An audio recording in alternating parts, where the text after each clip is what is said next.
Give the house. If you are writing a nonfiction book, I believe that you should not gatekeep. Okay? Now, let's break this down. And in this video, I'm going to talk with you about why you shouldn't hold back in your book, why you shouldn't worry about gatekeeping, and why giving a lot of information in your book will actually benefit you and your readers more than if you try to only give a certain amount. Now, one of the questions I get asked all the time is, how much should I actually share in my book? And I always say, well, it depends. Because here's the thing. Most people, when they write a nonfiction book, they're using the book to help people, but they're also using the book as a business tool, using the book for lead generation, raising their rates, credibility, being seen as a thought leader, more clients, creating a program, speaking engagements, and all these types of things. And so one of the big things that people always are talking about is, how much should I include in my book? I don't want to give too much away so then somebody won't buy or hire me on the back end. Some people are like, well, I want to find a balance of what I should include in this book versus what I shouldn't. I want to make sure that I share some of my stuff and my philosophy, but I don't want it to be a pitch fest.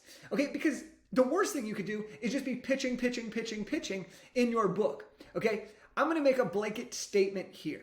Your book, if you are writing a nonfiction book to grow your business and actually help people, needs to first and foremost be about helping somebody get an actual result. And so that is why that I believe when it comes to a book, you do not need to gatekeep. You need to get the reader the result that you promise. But I believe that your book should be the shortest length necessary to get the reader the desired result of the book's promise. And what we have found is that the 30-ish thousand word range tends to be one of the best sweet spots for nonfiction authors using their book for business growth. So let me break this down though, of how you gatekeep and why you shouldn't gatekeep and all of these different things. And I'm going to give you some examples as well. So I believe in this philosophy of giving the house with no gatekeeping. And here's what I mean by that. That your book should be so damn good that people can actually get the result from your book. Okay, I've read books where I'm reading the book and they're giving me just enough to tease, but I can't actually solve my problem. So I read the book and then I'm frustrated and I'm kind of pissed or annoyed that the author really didn't help me actually solve the promise, which is what the book's title and subtitle said. Where on the flip side, if you read a book and it actually tells you what you can do and you can actually have some wins from that, amazing. Okay, but here's the thing.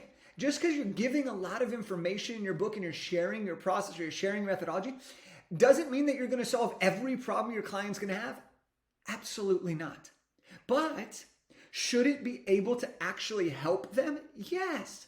If someone's going to buy your book, shouldn't they be able to get an actual win versus just being sold to or just being teased about what you offer in your programs? The goal here is to write a great book that helps great people get great results. And here's the truth. No matter how much you include, I'm going to let you in on a secret here. No matter how much you include in your book, especially if you're in that 30,000 word range, no matter how much you include, there's always going to be more. There is always going to be more that you have to share or that you want to teach. For example, in my book, Big Idea, It's a Bestseller, I give the house. I give you a step-by-step roadmap on how to write your book, okay? 100 pages, 35,000, 100-something pages, 35,000 words, okay? This book actually is about 165, 170 pages, 35,000 words, and I give you the secret sauce. But here's the thing. Is this everything I've ever been asked or ever know about a book? No. Does this talk about a ton of marketing your book? Not entirely. This book is designed to help you go from big idea all the way to bestseller. And it's a step-by-step roadmap. Okay? And so it's really, really important that when you are writing a nonfiction book for business growth, that you write a book that can help people get the result they want, because then they're going to want to have more. When people get wins, they want to work with you more. For example, someone read my book, they got win, they felt accomplished, and they wanted to hire us for additional support, okay? So if you don't add enough and you just kind of have fluff pieces or you don't teach enough, well, people won't want to take the next step because they don't believe that you're actually the person to help them. So give them the information they need. Now, here's another secret I'm going to let you into. And I learned this one from Russell Brunson. And People will pay different amounts for the same thing for the same thing delivered in different ways. Let me repeat that, okay? People will pay different amounts for the same concepts, the same things, just delivered in a different way. For example, you're going to pay $10, $20, $30 for a book, but you would pay $100 for a course. You'd spend $1,000 on a program. You'd spend $20,000 on a done-for-you service. You'd spend $100,000 to get one-on-one coaching. Same person giving the information, just delivered in different ways. That's why people buy the paperback as well as the ebook. That's why they buy the paperback as well as the audiobook. That's literally the same exact information, but people pay a different amount because it's delivered in a different way.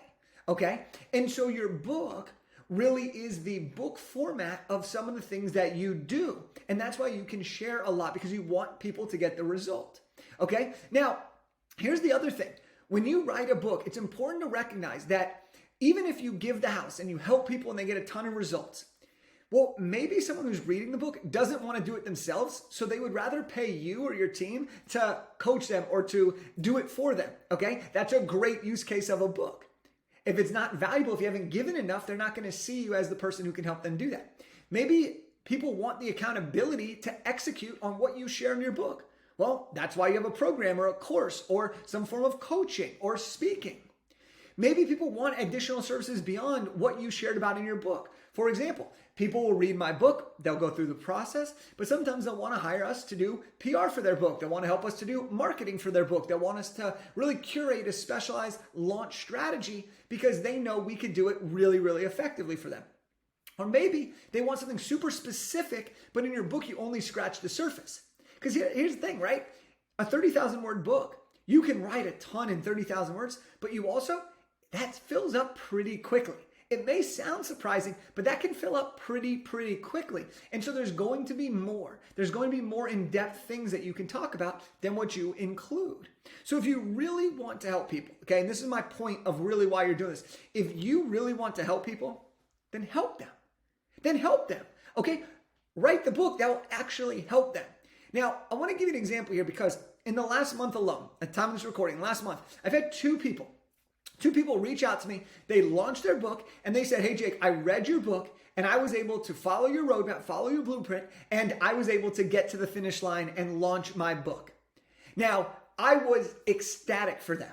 Some people might have been frustrated because they're like, damn, I just lost two potential customers. People that love my stuff, read my book, but they didn't use me. They didn't need me.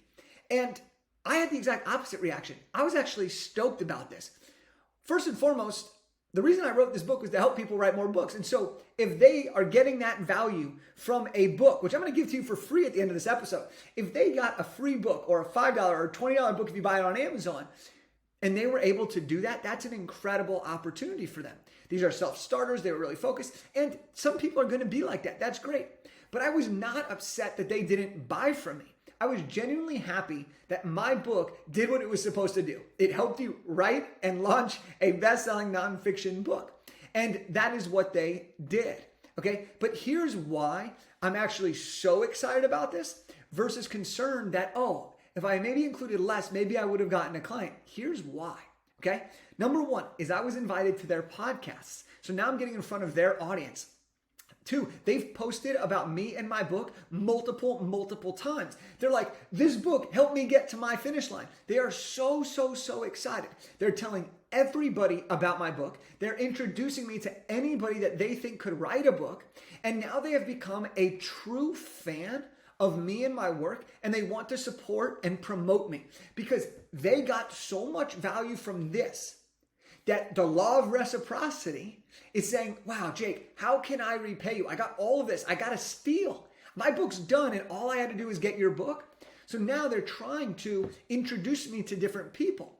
And that is such an amazing thing because now I'm getting qualified referrals from these people who just read my book. And so now it's becoming, Jake's the guy for this book. Oh, you want a book? Jake's my guy. Oh, you want to write a book? Jake's my guy. And so because I didn't hold everything back, I allowed someone to get a result. They got the result that my book actually promises. Now they're super excited about that and they're telling everybody to go get the book. And that's leading to more and more business, more and more awareness, more and more positive exposure and opportunities for myself. So all of this being said, okay, all of this being said, when you are writing a book, if your desire is to help people and grow your business, focus on writing a great book that solves a specific problem for a specific person. If you can do that in your book, people are going to get great results. That's helping people. But furthermore, if you can write a great book that can really help people and people are like, dang, I need what you have to do. I want some support on this. I need how you do this. I want you to do this for me. Then people are going to sign up with you. They're going to hire you. They're going to work with you. And this is how you're going to be able to grow a business with true fans of people who are qualified. They don't come in with objections. They're ready to go because they know you can get them the result because they've already read your book that helped them get a quick win. So if you're writing your book, here is my challenge to you. Number one is ask yourself, why are you really writing this? And number two, focus on helping somebody get the result that you are actually promising them and watch how great this book becomes. The final secret I'm going to give you here is when you try to decide if you're going to gatekeep or not gatekeep, you end up taking a lot of time trying to figure out what you should or shouldn't include. Instead, just help the person. It's much easier to just help them out. You're going to get your book done faster, save you a ton of time, save you a ton of energy, save you a ton of money. So that is my challenge to you. And if you want to see what I mean by how you can give a ton of value in a book, I want to give you a free copy of my book, Big Idea to Bestseller. All you got to do is go to bigideatobestseller.com/free-book. That's bigideatobestseller.com/free-book. Go there. You can grab a paperback copy. All that we ask is that you cover the shipping and the handling, and boom, you're going to have a copy of this book and help you get your book done very, very soon. I'll talk to you later. Peace.